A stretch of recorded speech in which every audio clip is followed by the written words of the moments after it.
Hi, everyone, and a pleasant good evening to you wherever you may be. I am Tony Abatey, and we made it here to Coffeyville tonight. It is a long trip down here, but we made it in time for kickoff here tonight. The Fort Scott Tigers will be receiving the kickoff. Thanks for joining us here on Duckbait TV. We will try to get everything squared away as far as your screen and everything like that here momentarily, but hopefully you're hearing us at least. And we are excited to be here tonight for this one as the Tigers are going to wrap up the regular season tonight against the Coffeyville Golden Tornado. Kickoff is deep, taken by the Tigers back there about the 2 or 3 yard line. And running up the middle through the hole and out across the 30-yard line is Fort Scott. We're going to have to get our binoculars out, I think, here in a moment, as we are the furthest away from the field that we've been all season up here in this beautiful press box and stadium here in Coffeyville this evening at Veterans Memorial Stadium. It sounds like I'm trying to catch my breath. I am. We just walked. The elevator is not working, and so we just walked up 7 flights of stairs. They call it the 5th floor, but there is really no first and second floor. Here at Veterans Memorial Stadium, the Fort Scott Tigers will have the first possession this evening. Lennox Van is back in at quarterback. A couple of changes for the Tigers, and we're going to have a false start here for Fort Scott.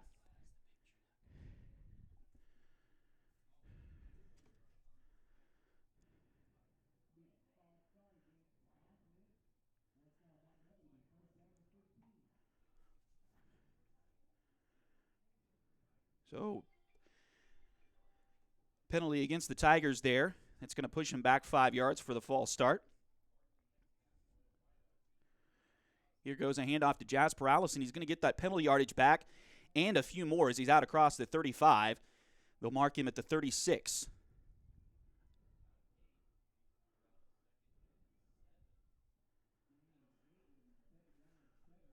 So we'll bring up 2nd down and 7 for Fort Scott.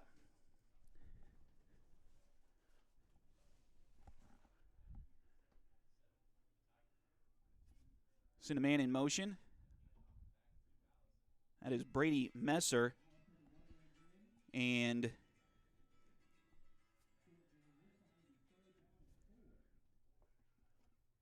they give it to Allison, and he's going to get up to the 39. So it'll be 3rd down and about 4 for the Tigers here. Pitch to the near side. And there's a nice hole there for, I believe that's Chase Heyer back in the lineup tonight, and he will run out of bounds. He does slow up a little bit as he takes it out of bounds, but a big gain for Chase Heyer, and that's important to see, and we'll tell you that right now. Chase Heyer missed last week, but it's good to see him back in there because Cal Cousins is going to unfortunately have to miss the rest of the regular season, or rest of the season, as he is dealing with a shoulder injury. So it's good to see Chase back in the lineup for the Tigers. He had a big gain right there. It's 1st down and 10, Fort Scott.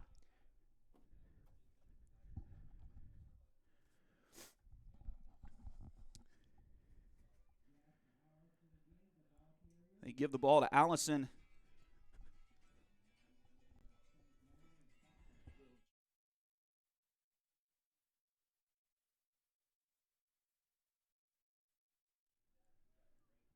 So 2nd down and 7 coming up for the Tigers.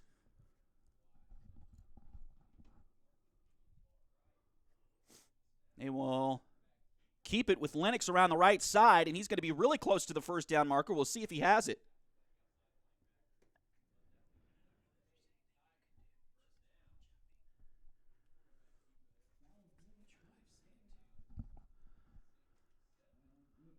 So it'll be 1st down and 10. They do give him the 1st down. Ball's on the 20-yard line.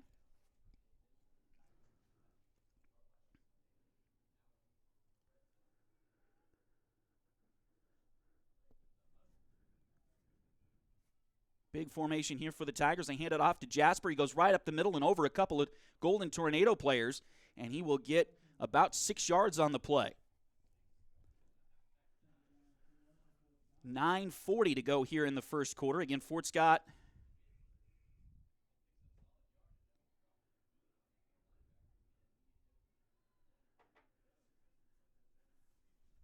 with the first possession of the game here.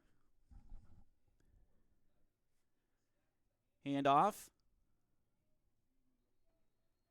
That looked like Colton Rogers that time, and he will get a couple of yards. Actually, Brady Messer with the carry that time. So Brady gets a couple of yards.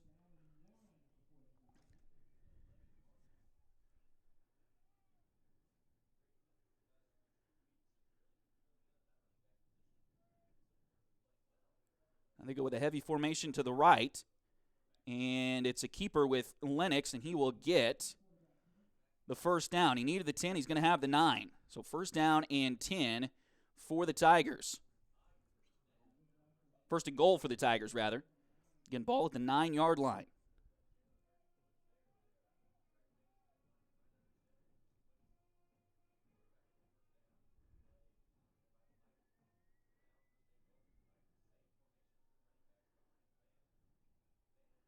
Lennox will keep it around the right side, and he will get back to the line of scrimmage, maybe 1 yard on the play. It'll be second and goal after a short gain.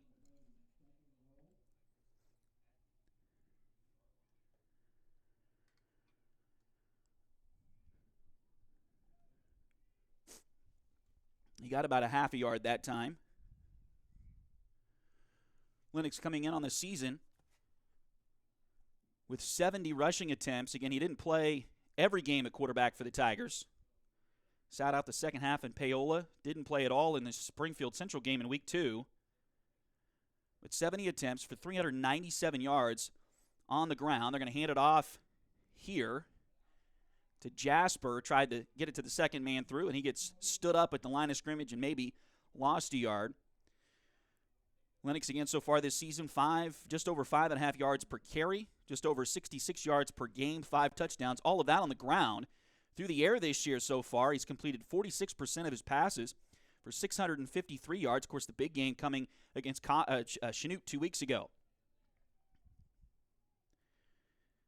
7 touchdowns through the air as well. We'll see what they do here on third down and goal from the 10. They're going to pitch it to the near side, try to get it to Chase, and he will get taken down. Looked like he might have been able to pop it. If he could have popped it to the outside, he may have had a lane, but he tried to go through the lane in the middle, and unfortunately, he only got about a yard or 2.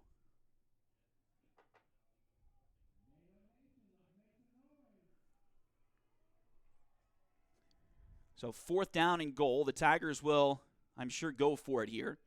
Ball is on the 7, so they do have to score a touchdown on this play, or they'll turn it over.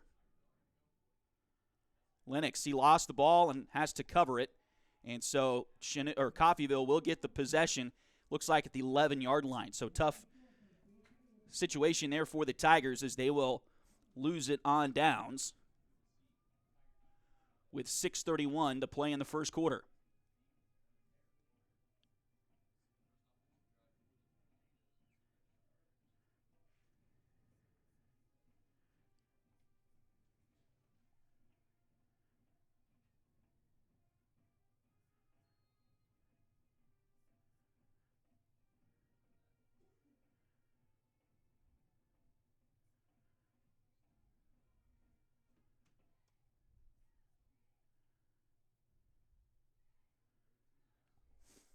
So first down and 10 for Coffeyville. They're going to try a reverse here. Come to the near side. And the tailback's going to get over the 20 and out to the 30 before he's taken out of bounds. So they caught Fort Scott napping just a little bit.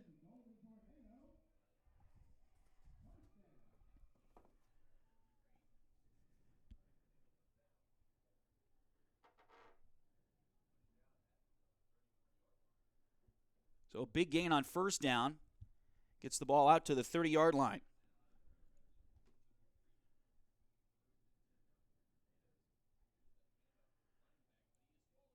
And that looked like a give that time to Aaron Tunstall, 5'9", 180-pound junior. He's their starting tailback, and he ended up losing a yard on the play. So back to the 30. It is second down and 11.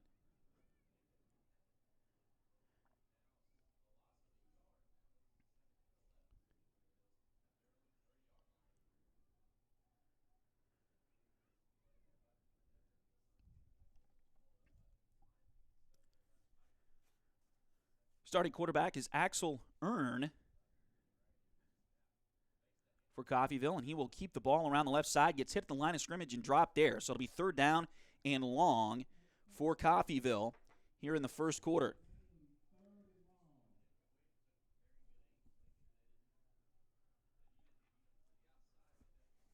So third down and 11 coming up for Fort Scott.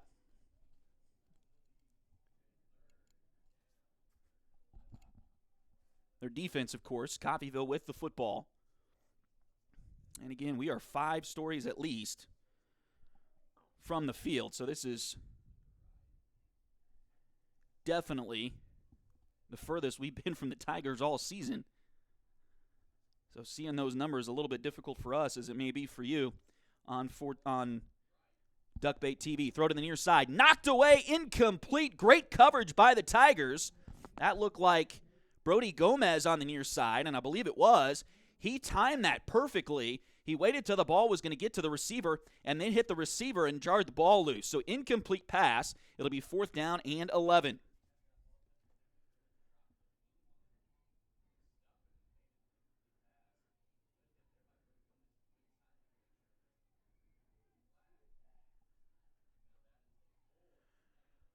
And so looks like the punter, Braden Gilfillan, is on here, at least in punt formation. Play clock down to 7. And Coffeyville doesn't have everybody on the field yet. And for some reason, they've reset the play clock. The play clock was down to 7. They were running somebody on late, and they reset the play clock to 40 seconds. Oh, and a muffed punt. And did Fort Scott get back on top of it? No, they didn't. Lennox Van back to receive the punt tonight, and he came up on it but muffed it, and that's the second time Fort Scott has muffed a punt this season, as Coffeyville will recover the ball at the Fort Scott 37-yard line. Fort Scott, of course, muffed a punt against Independence back in week 3. That one was a very short punt. In fact, it would have been a negative yardage punt had it been complete, or was a negative yardage punt for Independence. So they didn't get a lot of coverage to gain on that punt. But Fort Scott gives it back to Coffeyville inside the Tiger territory. Now they'll give it to Tunstall. He'll run around the right side and steps out of bounds. Chased there by Colton Rogers.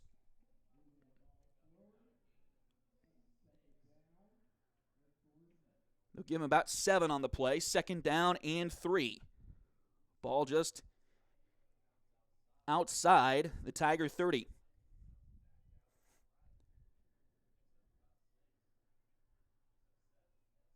Tunstall in the backfield.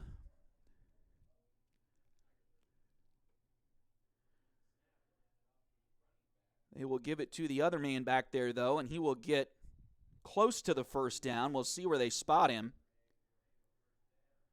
Looks like they are going to give him the first down,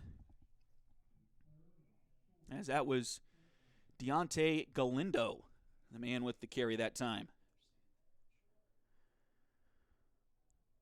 So it does look like they're going to mark him a little bit short, and maybe they're going to measure. It does look like they're going to measure this time. Mentioned a few times this season. We don't see that very often. Nope. Now they're going to say it is a first down. So they stopped it. Looked like they were going to measure, and then decided they didn't need to, I guess. So it'll be first down and 10 here for Coffeyville. Again, 2 men in the backfield with the quarterback.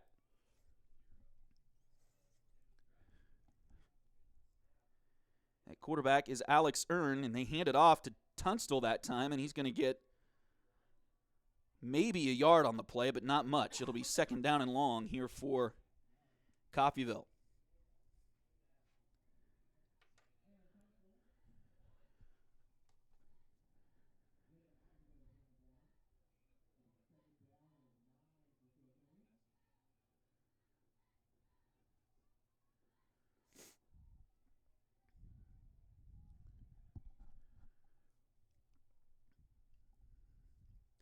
So So second down and 9.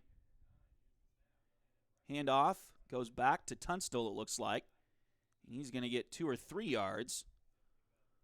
It'll bring up third down and about medium range.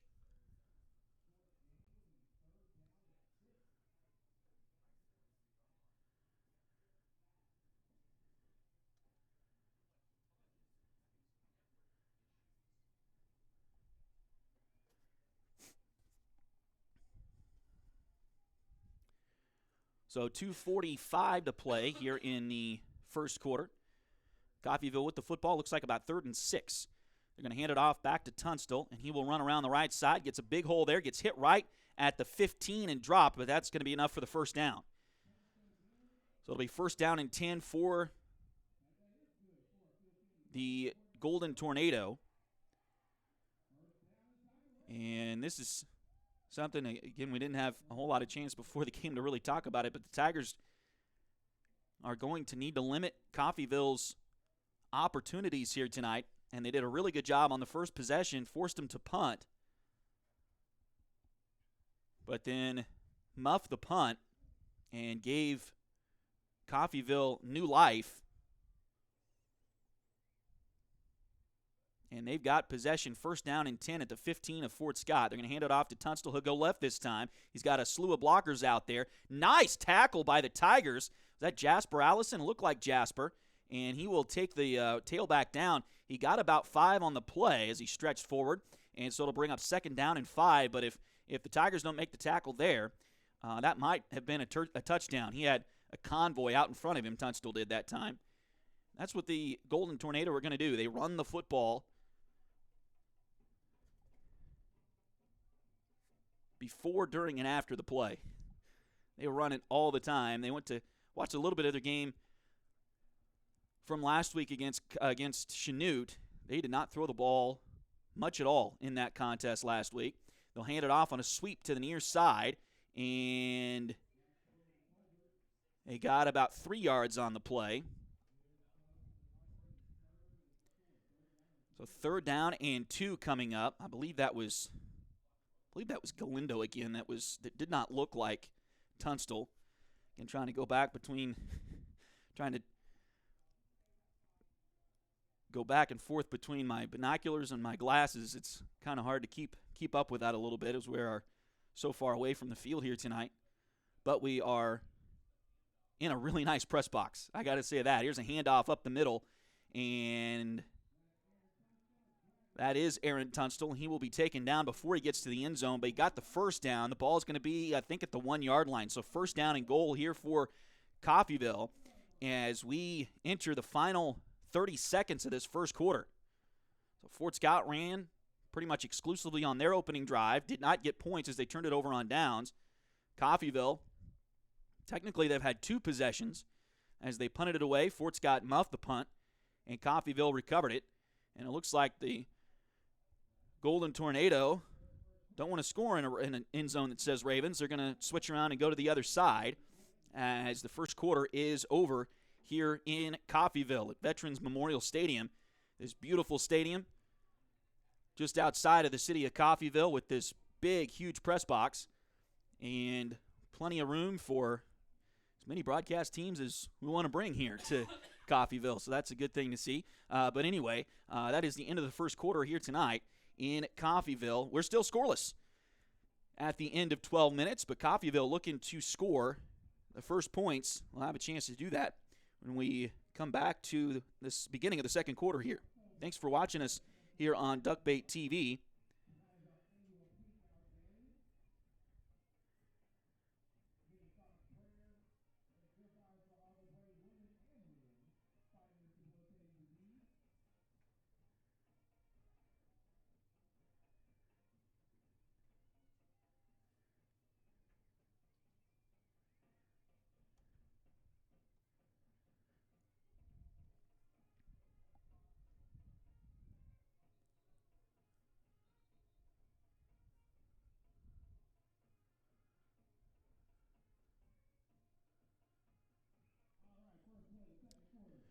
Coffeyville will come out for the first play of the second quarter, and it's going to be first and goal at the 1.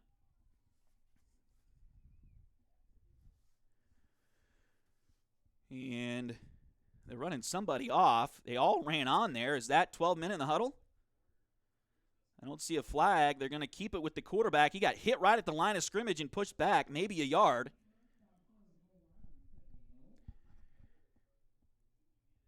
So that will, well, they're going to say he got back to the line of scrimmage. So it'll be 2nd and goal from the 1.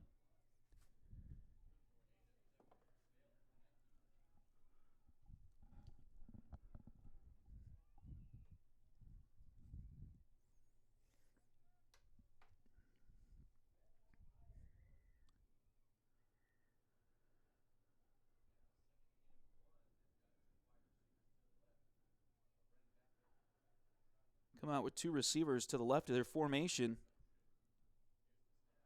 I'm going to hand it to Tunstall. He gets hit at the line. Will he fall forward? He will fall backwards. I don't think he got across the goal line. And they'll say 3rd down and goal. So the Fort Scott Tiger defense is bowing up here. Need to do it a couple more times here. It'll be 3rd down and goal.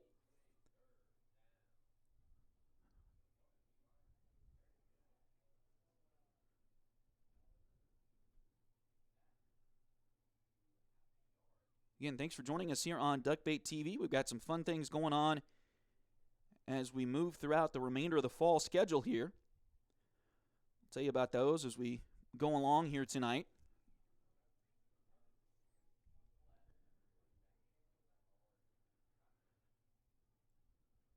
Handoff goes to Tunstall. He's going to try to get the outside and will. Gets into the end zone. Fort Scott tried to string him out but couldn't do it quite enough, and Coffeyville will get the first score of the ball game.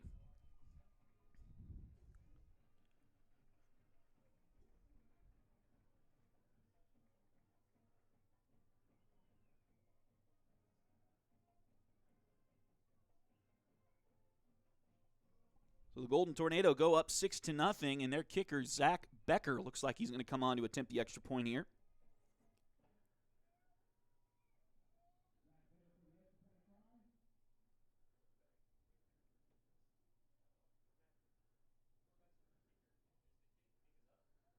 And the kick is good. So Coffeyville takes a 7-0 lead here in the second quarter. There's 10:22 remaining here in the second quarter.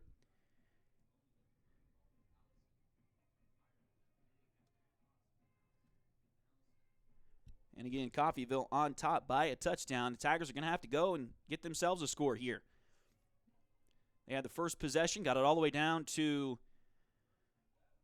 well, goal to go. It was inside the 10. Turned it over on downs and then forced Coffeyville to punt on their first possession, but muffed the punt. Gave it right back to the Golden Tornado, right about the 35 or so, and Coffeyville was able to take that second possession and go right in and score, and they lead it 7-0 now, but Fort Scott still plenty of time here. Again, 10:22 to go in the second quarter.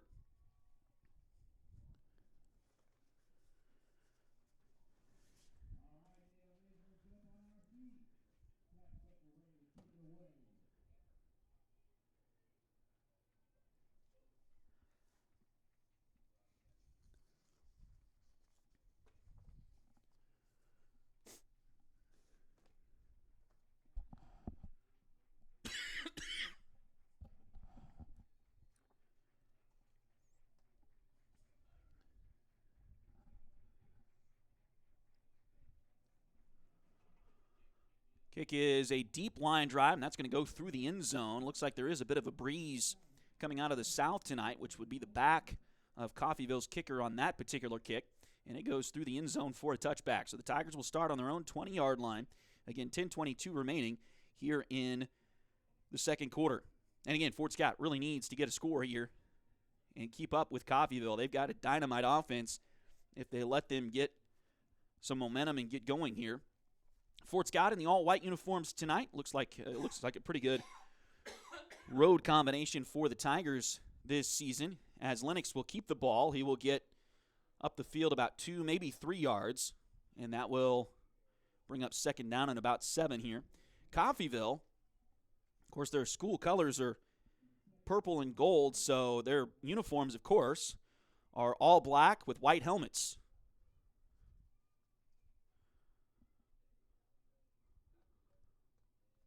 There's some gold trim on them. They look a little bit more like Mizzou than they do Coffeyville, in my opinion. But anyway, here's a handoff to Allison, and he's going to get to the 25. So a pickup of about 2 on the play. It'll bring up 3rd down and 5 for the Fort Scott Tigers. Jasper coming into tonight, he's rushed it 67 times. 23 of those were last week against Spring Hill. They really used him a lot last week. 317 yards total. He was nearly 100 yards in the game against Springfield Central earlier this season. Chase Heyer gets to the outside. He will get the 1st down, and he will get out across the 35, close to the 40. And you can tell Chase, not sure what the injury was a week ago, but he is definitely not running quite as quickly as Chase Heyer usually does. But Tigers need him in there right now. No Cal Cousins for the remainder of the football season with a shoulder injury.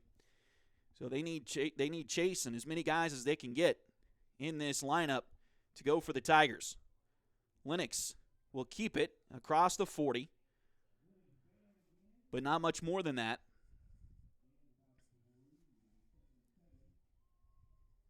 And so Fort Scott, they will put the back of the football right up against the 40. So it'll be 2nd down and 7. Again, the Tigers trail 7-0 here, but don't worry about that too much. Fort Scott this season, they have outscored their opponents to date 36-35 in the first quarter. That still holds true as there was no score in the first quarter tonight. But they've been outscored in the second quarter by their opponents 59-49. They have outscored their opponents in the second half, however, this season, scoring 61 points in the third quarter and 63 in the fourth quarter. There's a run there by the Tigers. It's going to get out to about the 41, so it'll be 3rd down and about 6 for the Tigers coming up.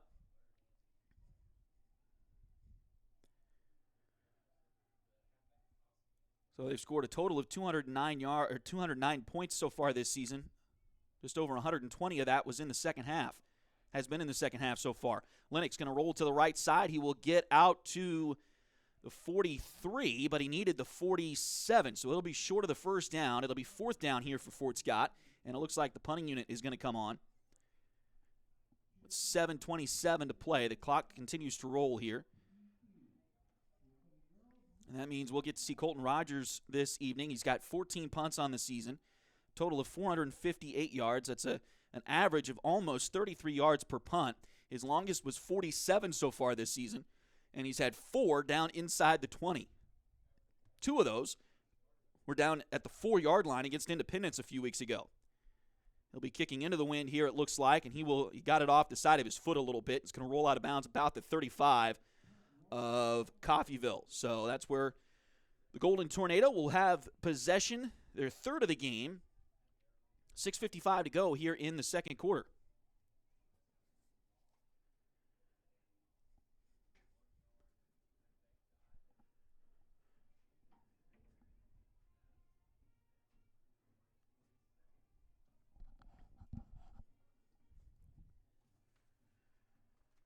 Chad Cousins is your local 1842 Wealth Management financial advisor. Contact Chad for more information by email at chad@1842wealth.com or call Chad at 620-215-9240. Back in action on the field as Coffeyville will hand it off to Tunstall. He'll go around the right side, gets hit and knocked out of bounds. Looked like Ty Marbury over there on the far side forced him out. So it will be a gain of about 5.5, 6, maybe 6.5 really. So it'll be 2nd down and short here for Coffeyville. The ball is actually placed right up next to the 46. The official on the far side is on the 46.5, 47 maybe. He's not exactly where the ball is. Snap out of the shotgun, goes back to the quarterback. Tunstall takes it, and he will get thrown to the ground, but he falls forward for the 1st down. So it'll be 1st down and 10 here for Coffeyville as they cross the 45-yard line.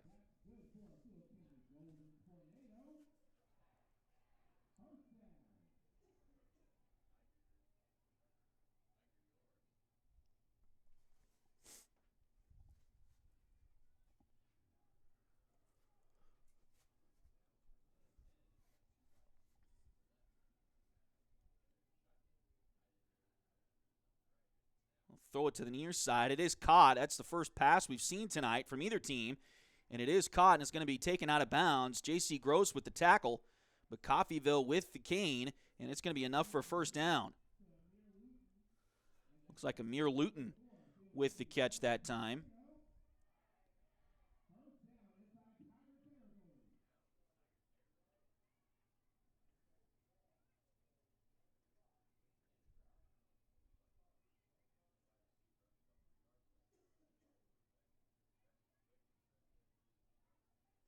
Maybe that was Amani Luton. I don't see Amir on the roster.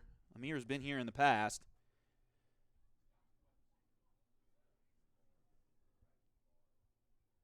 Handoff this time goes to Tunstall, and he will move to his right. Got a couple yards, but that's about it. Fort Scott was able to get him down fairly quickly.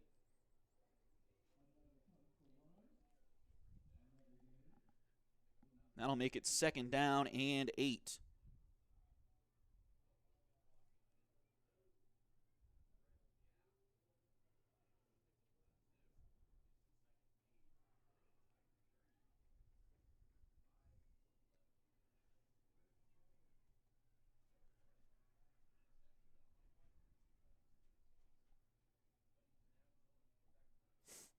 Five and a half to go here in the second quarter.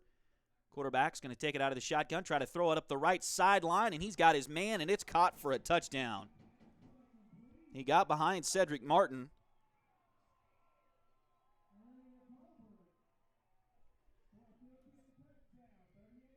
And that was Jeremy Colbert Jr. with the catch, and that is a big touchdown for Coffeyville midway through the second quarter.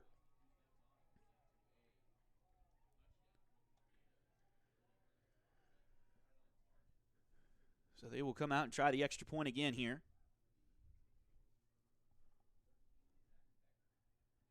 Kick is up, and it is good. So it is now 14-0 Coffeyville.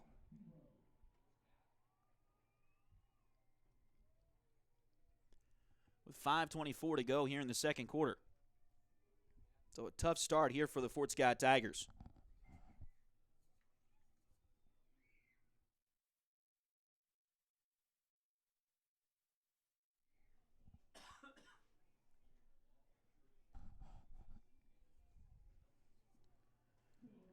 But again, Fort Scott has outscored their opponents all year in the second half, so plenty of time for Fort Scott to get back in this thing, but they are going to have to start scoring here. They need to get a score. Coffeyville will get the ball coming out of halftime, so in the next 5 minutes and 24 seconds, the Tigers do need to get a touchdown here, trailing at 14-0.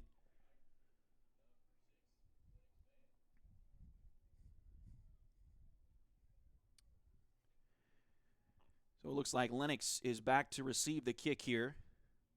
He's flanked on either side by Ty Marbury.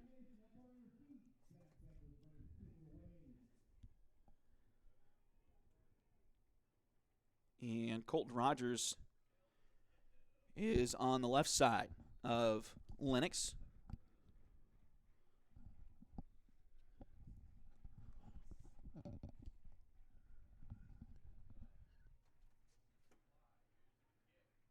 Zach Becker doing the kicking here for the Golden Tornado, and he will get it through the end zone once again. So second touchback for Coffeyville.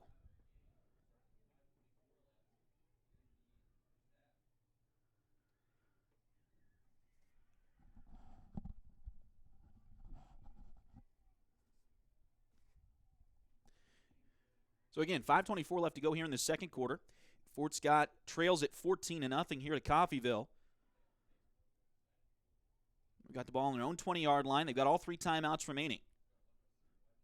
Handoff goes to Chase Heyer, and he will get hit right around the line of scrimmage, maybe even pushed back a yard or two.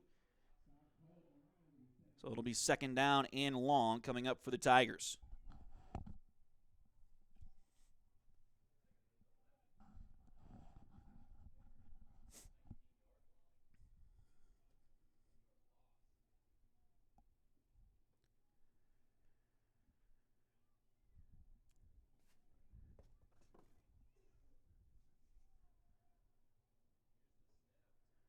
Lennox will keep it around the right side here, and he will get taken down. He got a couple yards on the play, maybe even 3 total.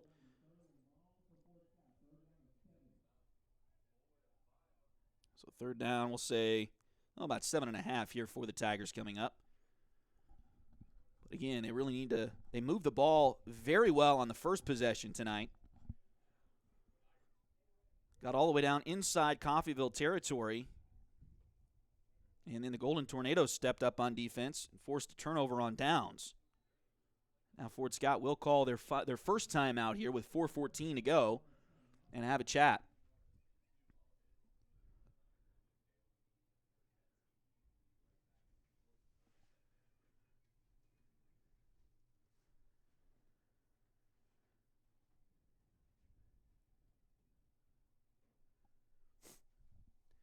So we've got some cool things coming up here over the next few days. We're going to be up in Eudora tomorrow as the Lady Tiger volleyball team will compete in the sub-state tournament at Eudora. They'll play their first match at 2 o'clock tomorrow afternoon, so if you're interested in checking that out, if you can't make it all the way up to Eudora, or if you want to stay home and watch some college football, turn us on as well on Duckbait TV, and we'll have that one for you.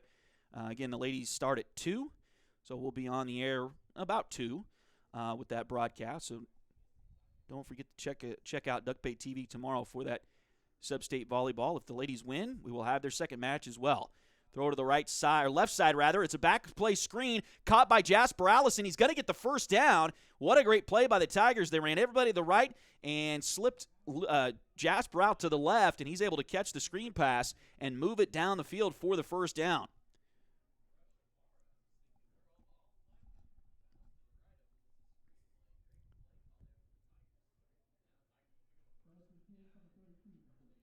So first down for Fort Scott.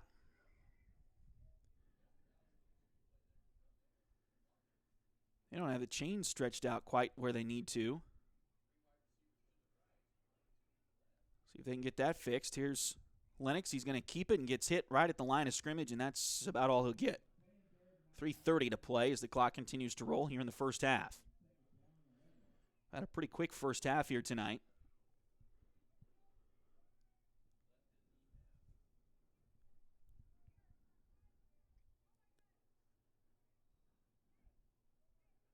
Fort Scott trying to hold on to the ball and keep it out of the hands of the Coffeyville Golden Tornadoes. They've got some really good athletes. Here's a pitch to Chase left side. He will be taken down over there.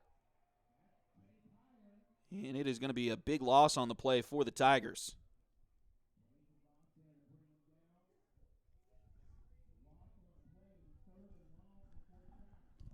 So back to third down, and they're behind the sticks again at third down and long. Ball on the 25-yard line. They got to get it all the way out to the 42. We'll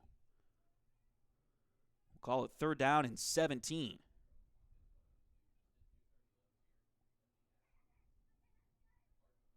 Man goes in motion. Now they're going to slip it back to the left side for that screen play again. Jasper Allison, he's going to get the first down again and across midfield. What a play by the Tigers. They've called it twice. Not sure if anybody else could hear, but I could hear I believe the Coffeyville coaches are right next to us, because somebody right next to us was saying, watch out for the screen, and the Tigers ran it to perfection again. First down and 10. They do put the ball at the 50-yard line. Handoff goes to Jasper. Tried him through the air. They're going to try him on the ground this time, and he's going to get 3, maybe 4 on the play. So that'll bring up second down here. Clock continues to roll. Under 2 minutes to go here in the second quarter. Again, Fort Scott has 2 timeouts remaining. They took one just a few moments ago. So they've got 2 to go.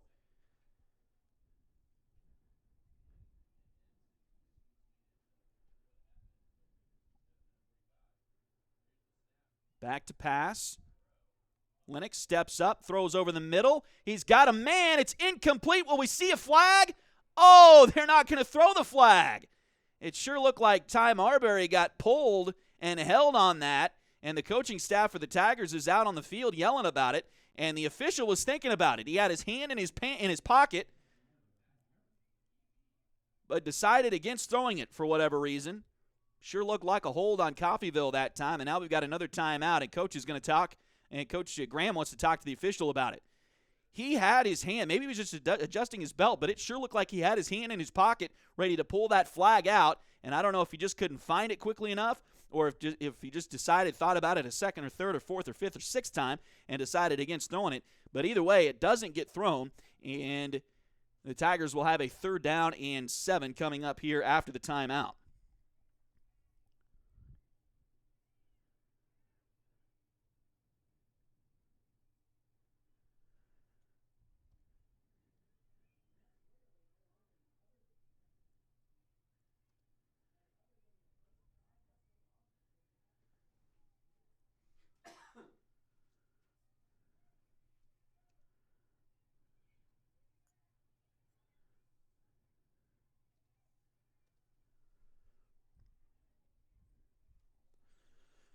So out of the timeout, 3rd down. Oh, no, Coffeyville, I guess, took that timeout. So we'll get that switched on our scoreboard. Back to pass. Lennox, he'll throw down the sideline, and it is incomplete. He tried to lead his intended receiver just a little bit too much that time. Looked like he had Colton out there, but just led him a little bit too far, and it's incomplete.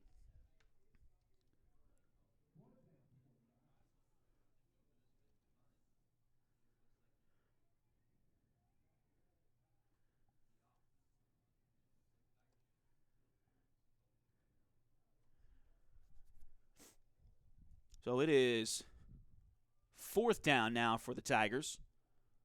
1:25 to go.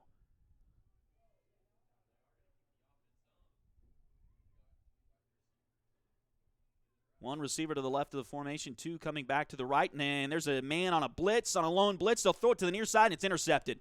And there may not be a Tiger. Well, there is. Colton Rogers came away from a block, got away from a block, and was able to shove him out of bounds. But Coffeyville is going to retake possession with 1:16 to go here in this one. They sent a man on a blitz from the left side of the offense. Nobody picked him up in a white shirt, and he got into the lap of Lennox Van pretty quickly that time. Lennox did everything he could to get outside and get the ball away, but he threw it just a little bit behind Cedric Martin, and it goes as an interception.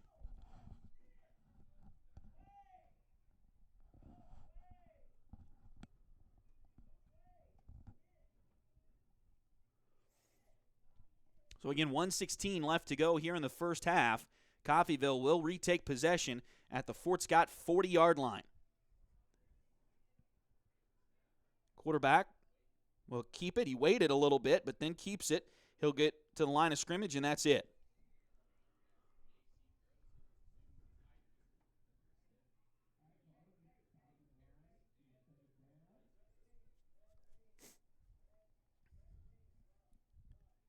So 2nd down. They actually spot him for a loss on the play. So 2nd down and 11.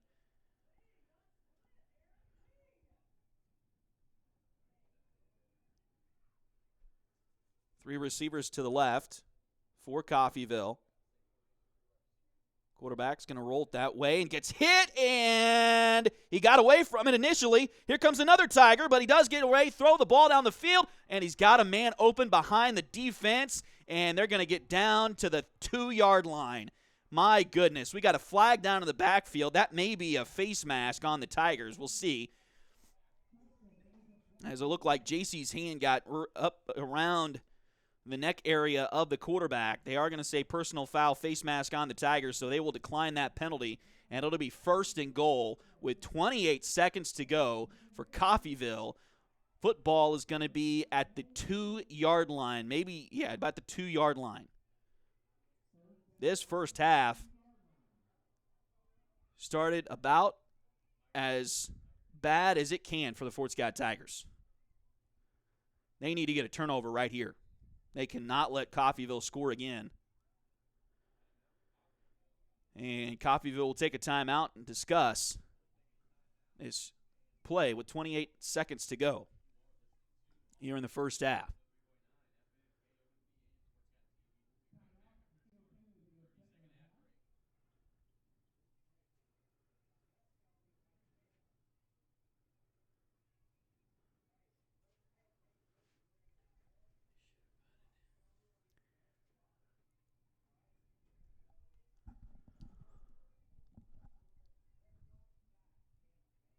So again, second timeout called by Coffeyville here.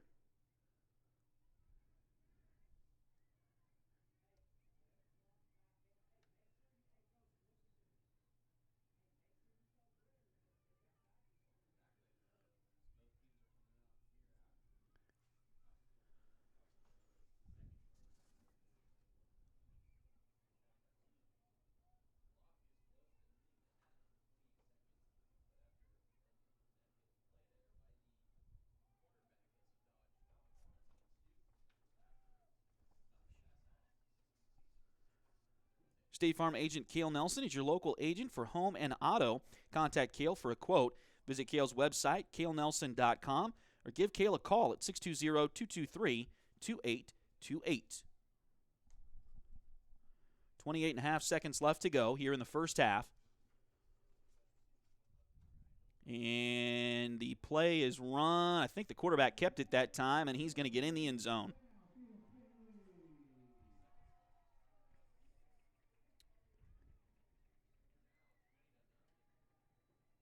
This game started so promisingly for Fort Scott. They took their first possession down, got it inside the Coffeyville 10-yard line.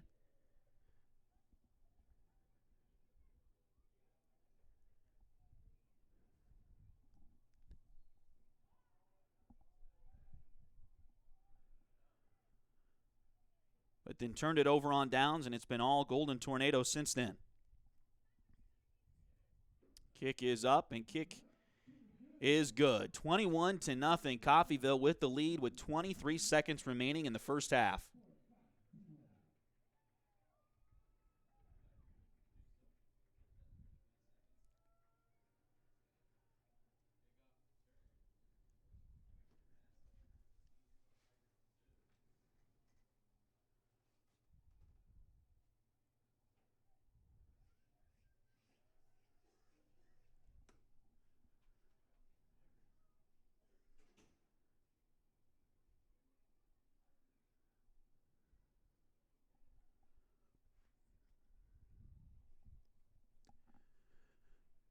So Fort Scott will get the ball back here.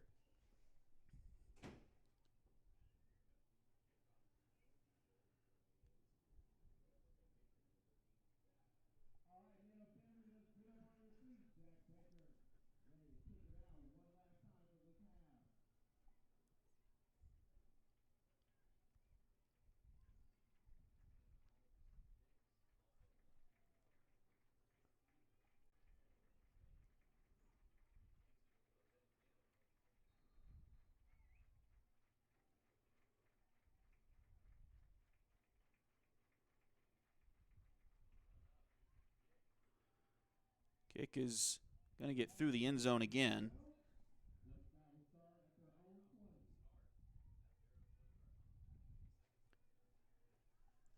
So another touchback here. So Fort Scott will have possession on their own 20.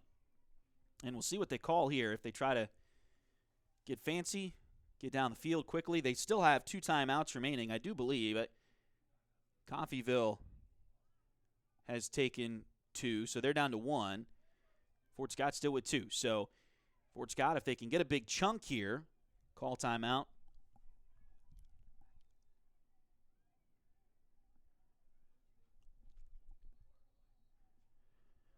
Now we got a whistle, and Coffeyville's going to take their last timeout.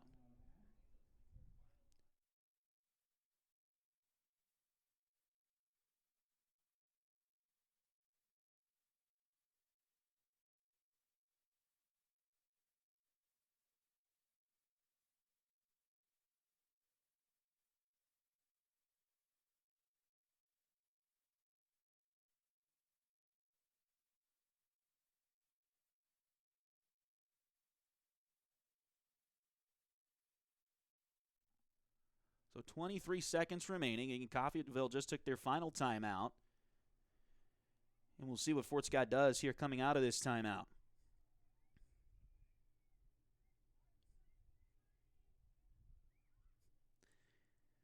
Somebody from the bleachers just yelled out, "Watch out for the screen." It's been Fort Scott's best play tonight. And Fort Scott will take a knee. So they're going to go to halftime, regroup a little bit, see what adjustments they need to make, and come back out for the second half here. As, again, Coffeyville leads this one 21-0. And, again, the Golden Tornado will have possession to start the second half. So Fort Scott will need to come out and get a stop on the first possession and see if they can turn the momentum of this game around at that point. We'll take a short break as halftime gets started here. Again, don't go anywhere as we're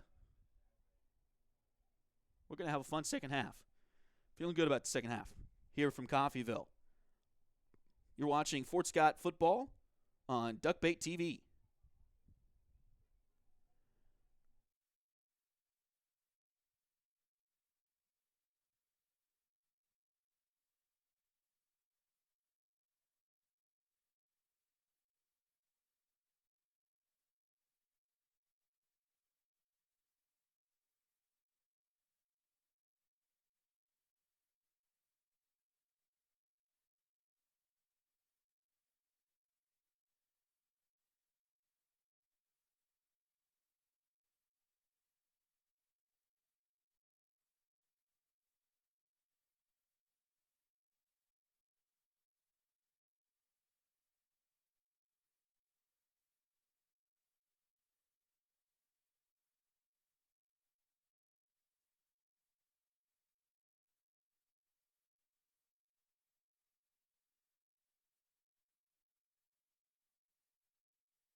Well, welcome back. I guess they've already put the extra 3 minutes on the clock and have run through them. It was a long halftime show there for Coffeyville, but we're just about ready to get things back underway here tonight on Duck Bay TV. Thanks for joining us tonight.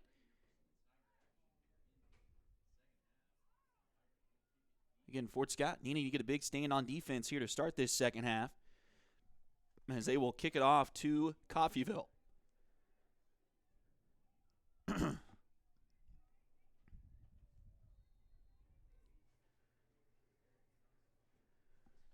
And just like that, we're underway. Kick was to the near side. It hit one of the Coffeyville players. I don't think that should be a penalty.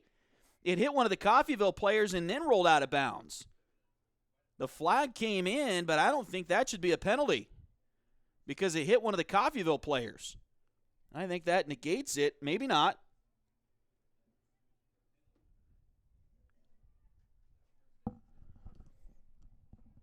We'll see what we call. Obviously, officials are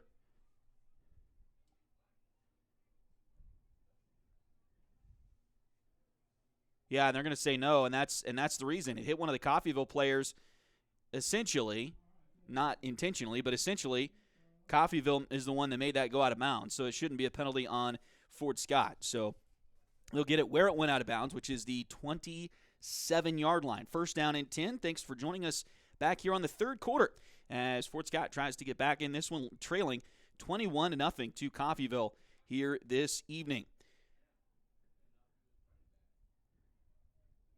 Axel Earn will hand it off, and there's a flag that comes down.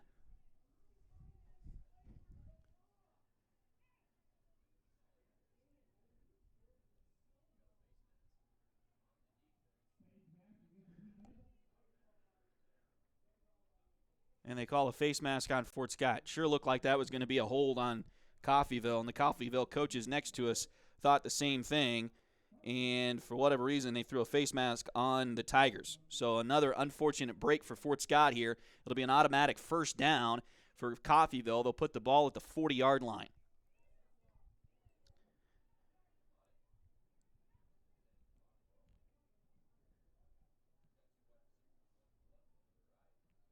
And Fort Scott jumped early.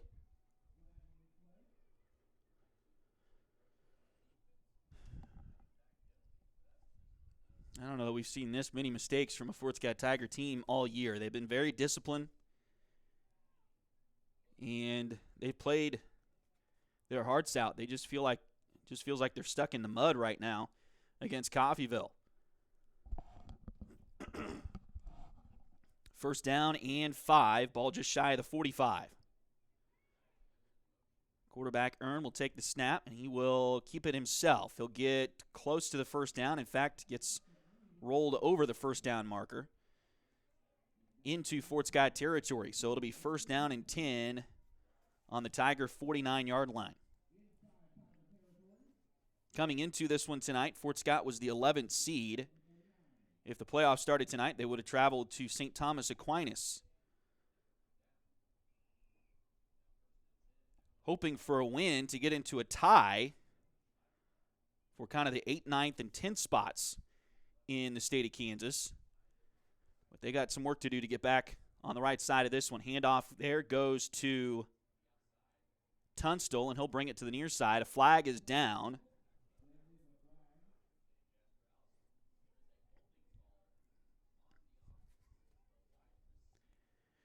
So a hold is going to be called on Coffeyville. That'll push him back here. It'll be first down and right around 20, I think. We'll see how far down the field the hold was. They'll put it back at the Golden Tornado 42-yard line. So first down and about 18 or so.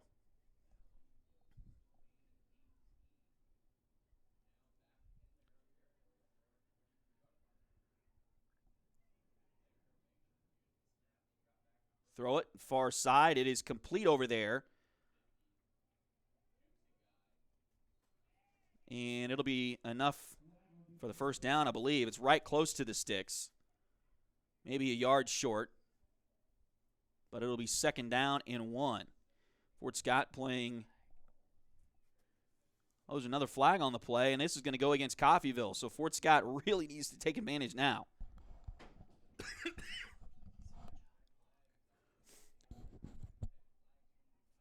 So penalty on Coffeyville.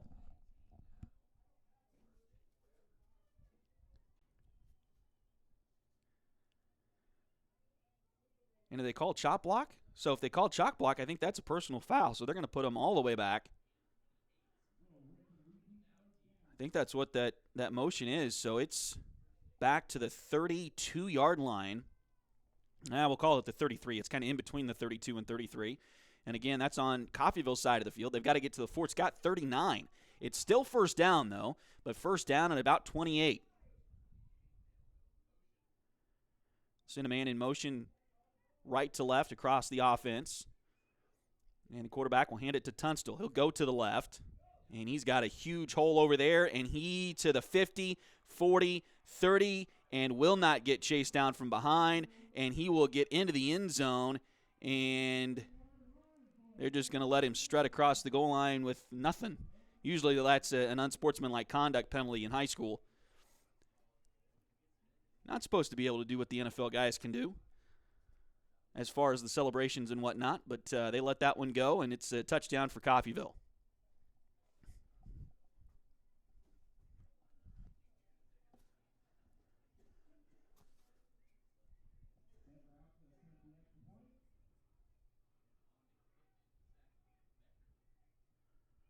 Becker's made them all tonight so far, and makes it again.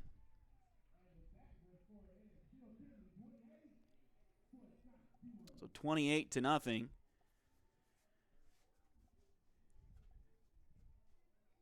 And again, Fort Scott needs to regroup. This one is not over yet. 10:09 left to go here in the third quarter. But it is in a position now where the Tigers need to score on every drive, every time they touch the football. And they need to start scoring quickly. They were down 21-0, or was it 28-0 at Paola? Came back and got within a touchdown at the end of that game. They trailed 20-0 to Chanute just 2 weeks ago before making a big comeback and taking the lead 28-21 late in that game. So they can do it. And as I mentioned, coming into tonight, the Tigers have scored 209 points total, and 124 of those points have come in the second half. But they need to get going quickly. And they have only stopped Coffeyville's offense once, and that resulted in a muffed punt that gave the Golden Tornado the ball right back, and they were able to score on that second possession.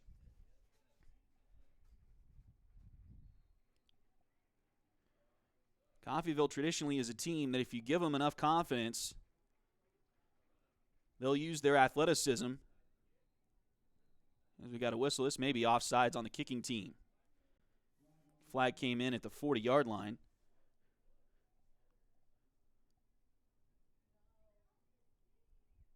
But if you can get Coffeyville behind early, a lot of times they'll kind of fold in on themselves. But that wasn't the case here tonight. Tigers had the opportunity. They took their first drive all the way down inside the Coffeyville 10. Unfortunately, turned it over on downs. And then that could have been a touchdown. Then they get the 3-and-out, or it wasn't a 3-and-out, but they forced a punt on the first Coffeyville drive. They get the ball cleanly there. They could have been up 14-0 in this game fairly quickly. And at that point, usually Coffeyville teams, for the most part, start questioning themselves and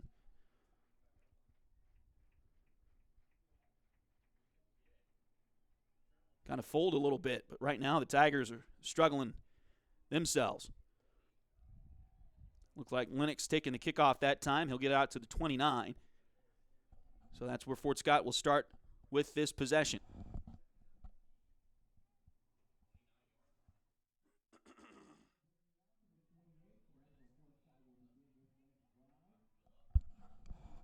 So first down and 10 for the Tigers. Ball on their own 29-yard line. And again, they got to go here. Trailing by 4 touchdowns, 28-0.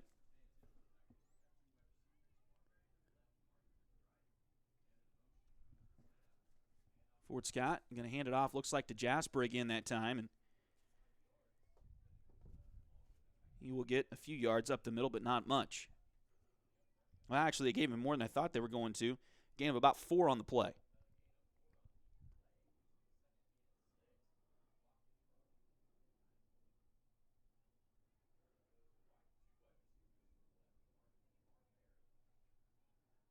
Van hands it off to Chase Heyer, and he just cannot get outside tonight.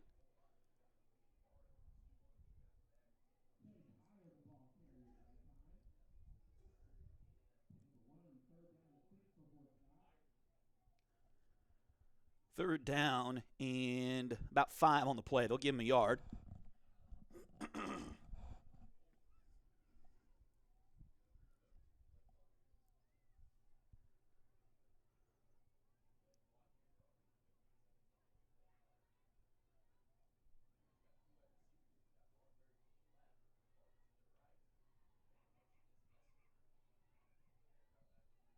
Messer goes in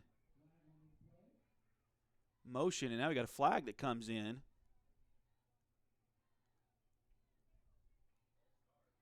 We call a false start on Fort Scott? Surely they didn't call that on Brady. Fort Scott has been doing that motion all year long. Hopefully they call that on somebody else. Brady went in motion, stopped right behind Jasper, and went back the other direction. Fort Scott's been doing that motion all year long. Back to pass. Lennox rolling to his right. He's got a lane. He's going to try to take it to the 40. Runs over a guy. and he's going to be close to the first down. He may have it.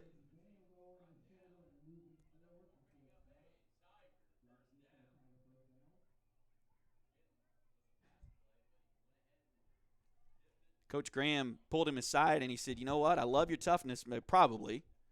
Don't know this for sure, but I love your toughness, bud, but you can get out of bounds just as easily and not take the shots. We need you healthy.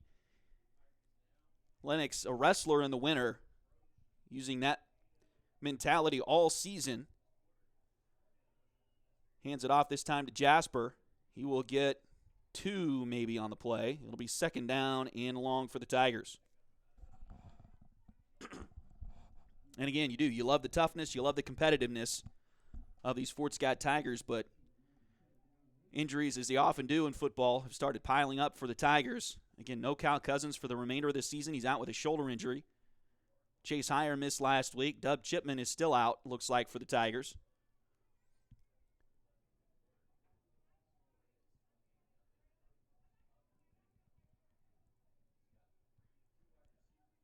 Dub looks like he's at least not on crutches this week. He was on crutches last week on the sideline. Brady Messer with the carry, maybe a yard on the play. It's going to be third down here.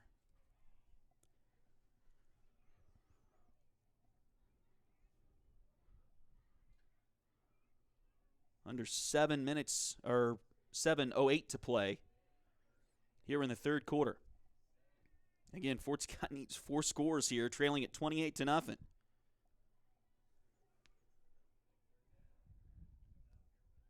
There is a log jam in the East Substate as Fort Scott will go back to pass, throw over the middle, and it's nearly caught there. It looked like by Chase Heyer, intended for Chase Heyer, but it's going to go incomplete. And Fort Scott will send the punting unit out. So again, Fort Scott, if they could come back and get the win here tonight, they will most likely be in a logjam at the 4-4 spot. That could involve 6 teams. Good kick here for Colton Rogers. Is going to be back. Another one inside the 20, but there's a hole to the left or to the near side for Coffeyville, and he's going to be taken down. Did he go out of bounds? Sure looked like he went out of bounds at around the 40. They didn't call it that way, and so he kept going to the 50, and he's going to get across. They'll put it down inside Fort Scott territory. It sure looked like he went out of bounds, stepped out of bounds, was forced out of bounds by the Tigers right around the Coffeyville 40, but they will put it down at the 49 of Fort Scott. So some more tough luck here for the Tigers.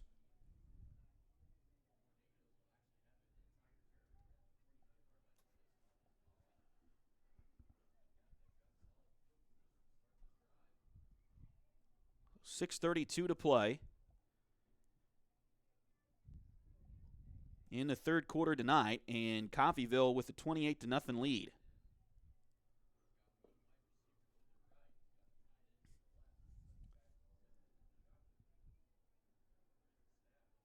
They'll throw it near side, and it's incomplete off of the hands of the receiver on the near side. He was trying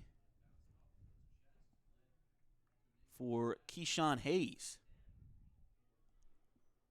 Didn't play a lot of receiver last week in their game against Chanute. But he's in there at that position tonight. Handoff goes to Tunstall, gets hit at the line and forced backwards. Looks like he maybe gains 1, maybe 2 on the play. It'll be third down and long here for the Tiger defense, and they really need to force a fourth down here on this one. Clock rolling towards 6 minutes to play. And again, Fort Scott in dire straits here. Their offense has really struggled in this game ever since the first possession.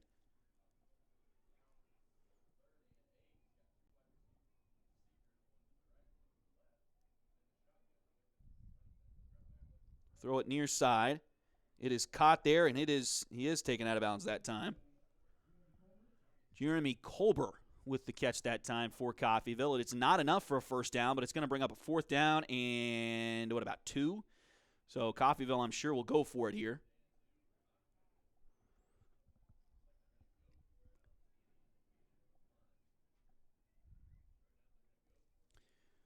Fort Scott, again, needs to stand strong here. Get this ball back.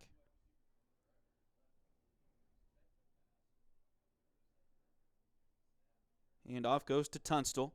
He gets hit by J.C. Gross and forced backwards, and Fort Scott will take over on downs.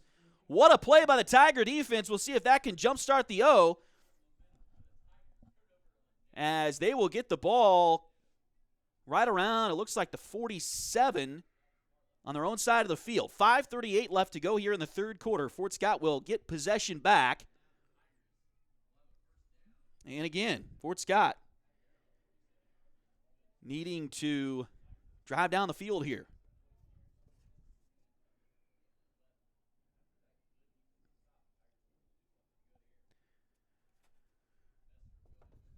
Back to pass is Lennox. He'll throw it down the field, and it's incomplete. He's trying to get it to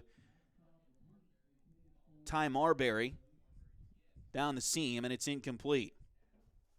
Again, Fort Scott, if they can come back and get the victory here tonight, an oddity with the way Kansas does the seedings. If Fort Scott were to win here tonight, they would be 4-4, and Coffeyville would be 4-4. Coffeyville would be, I don't think they'd be in the top 4, but they'd be in the top 8 on the west side and host a game, probably the 5th seed. Fort Scott would be 4-4 and likely the 9 or the 10 seed. So obviously better teams in the east side than the west side this year. Back to pass. Flag comes in. It is incomplete, intended for Chase Hire, and went through his hands, but a flag is down as well. So we'll see what the flag is about.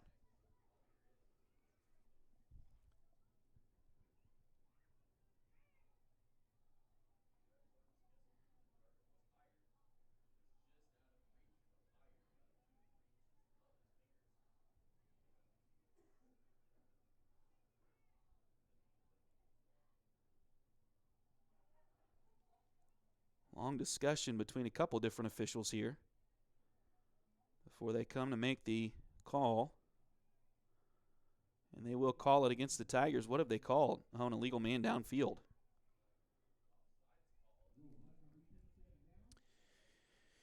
So tough one there for the Tigers. It'll back them up 5.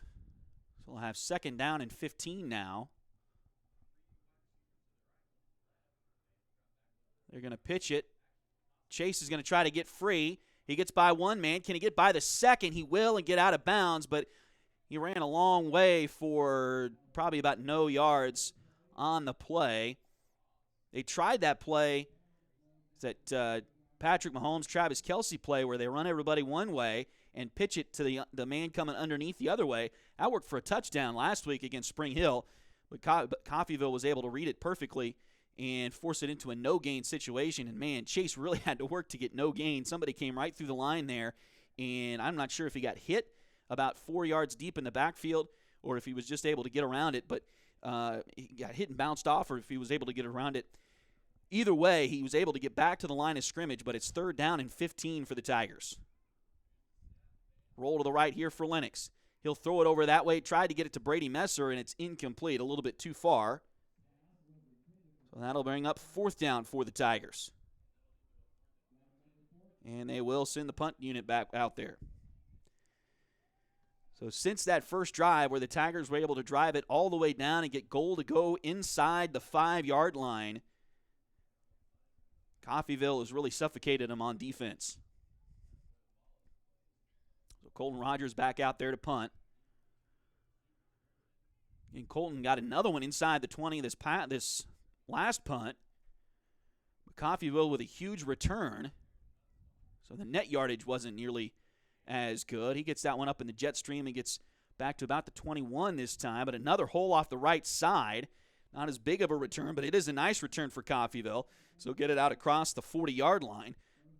We'll start at about the 42.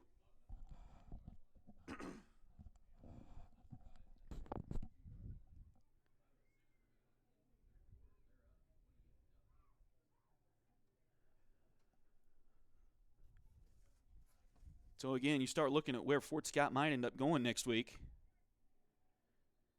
Coming into tonight, a win could have meant trips back to Paola, Piper, Baser, Linwood, Tonganoxie. A loss could push him to Miege, Lewisburg, or Chanute, more than likely. But a lot of things are yet to be decided with that. Here's a handoff, goes left side. And did the ball come out? Looked like maybe it came out late, and they're going to give it to Fort Scott. So, again, the defense giving the offense an opportunity. Now the offense has to take advantage.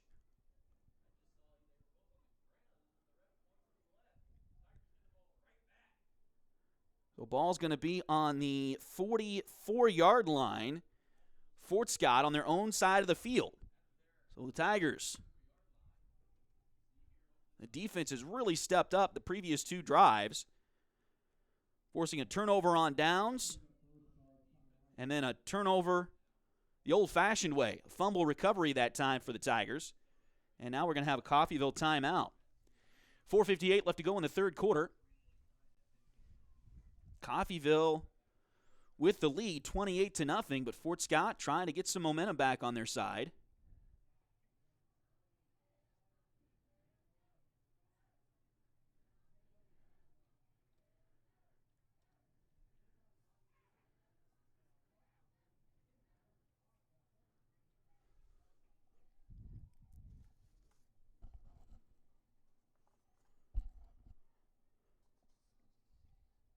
Highway 3 has modern personalized fleece name blankets along with fun and unique personalized gifts. You can also now find Highway 3 products at several retail stores in the area. For more information, follow their Facebook page at facebook.com/shophighway3 or check out their website, shophighway3.com. H2 Painting, LLC, the right way the first time. Look them up on Facebook at facebook.com/H2PaintingSCK or call them at 620-605-2769. Fort Scott back in action on offense, and they will take, I believe that was Lennox. No, it wasn't. It was Jasper who got the football that time, and he'll run up the middle for a couple yards on the play, maybe 3. Second down and long for the Tigers. Again, 4:40 to go here in the third quarter. Still some time left, but Fort Scott's going to have to go quick.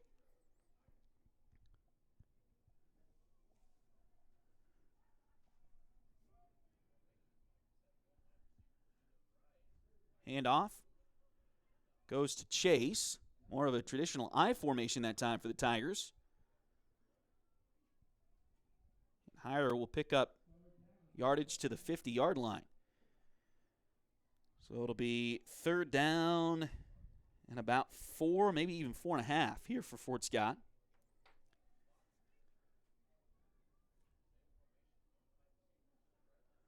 Ball just shy of the 50. Handoff this time goes to Jasper. And he will get 2, maybe 3 on the play, but not quite enough for the first down. So it'll be fourth down and short. And Fort Scott in a time situation now is to the point where they're probably going to need to start going for it on fourth down. They bring Colton Rogers in. Looks like maybe a heavy set this time for the Tigers. Also bring Cox in. He's going to line up at the tight end position. He will hand it and a whistle, and Coffeyville's going to take a timeout. So they have used 2 of their timeouts. That could end up being a big deal. We'll see how things shake out here in this one. But they have used 2 of their timeouts now on this possession defensively. And there's 3:26 to go in the third quarter.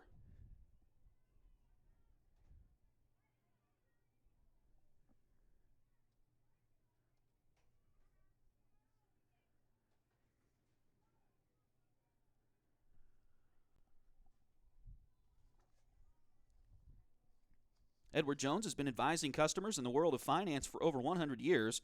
Financial advisor Jamie Armstrong continues that tradition here in Fort Scott. Contact Jamie by phone at 620-223-1866 or email Jamie at jamie.armstrong@edwardjones.com. Tigers are going to come out of the timeout. Again, they've got that heavy formation in there. There's a bunch of people off to the right side of that formation, and Lennox is going to keep it over that way, and he's going to get close. Does the second surge help him? We'll see where they mark it. He needed the 46. We'll see where they put it down. It is going to be really close. Of course, all the extra officials on the Fort Scott side are saying first down. All the extra officials on the Coffeyville side are saying it's not a first down. They have called for a measurement, but they did that in the first half, and they didn't end up measuring. So let's see. It looks like they are going to try to measure this time.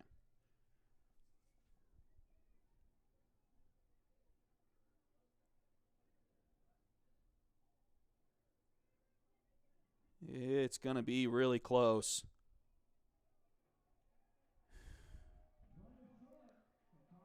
And they say he's short.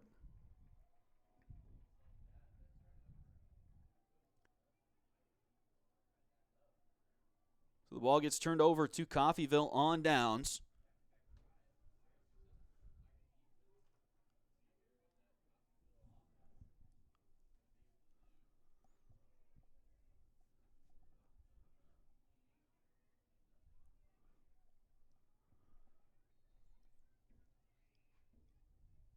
And Fort Scott's starting to run out of time here.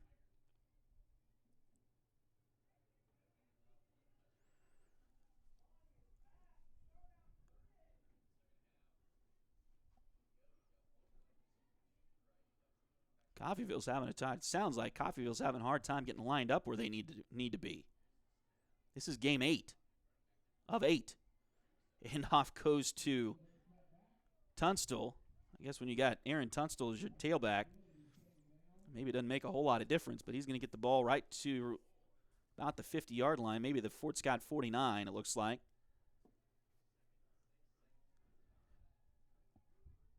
Second down and 5.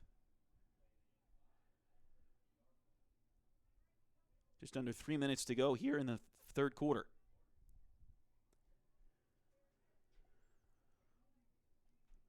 Fort Scott's defense going to have to step up again. They've done it the previous 2 drives, forcing a 4th down turnover on downs and then a fumble recovery.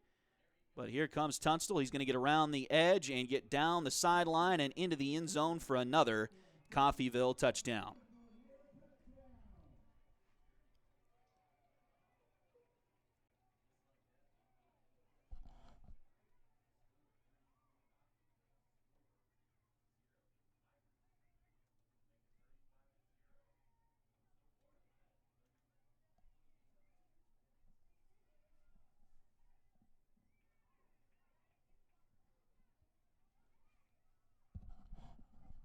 So Zach Becker on to attempt the extra point again. He is 4 for 4 so far tonight.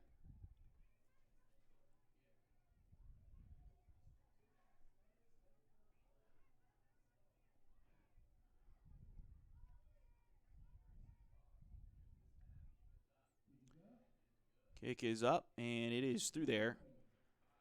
And it is 35-0 Coffeyville with 2:28 left to go here in the third quarter.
So again, 2:28 left to go here in the third quarter. Fort Scott trailing this one 35-0.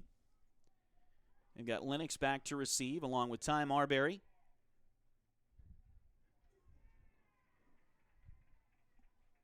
And Colton Rogers.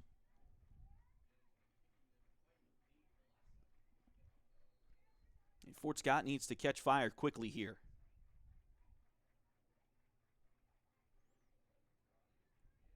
Kickoff. Will be taken by Lennox at the 2. He'll get past a couple guys up across the 25. Looks like that's where they will put it down, maybe the 26. So that's where Fort Scott will start this possession with 2:20 to go in the third quarter. And again, Fort Scott just needs to go score points now. They need to score as quickly and as often as they can here. So we're nearing the end of the third quarter.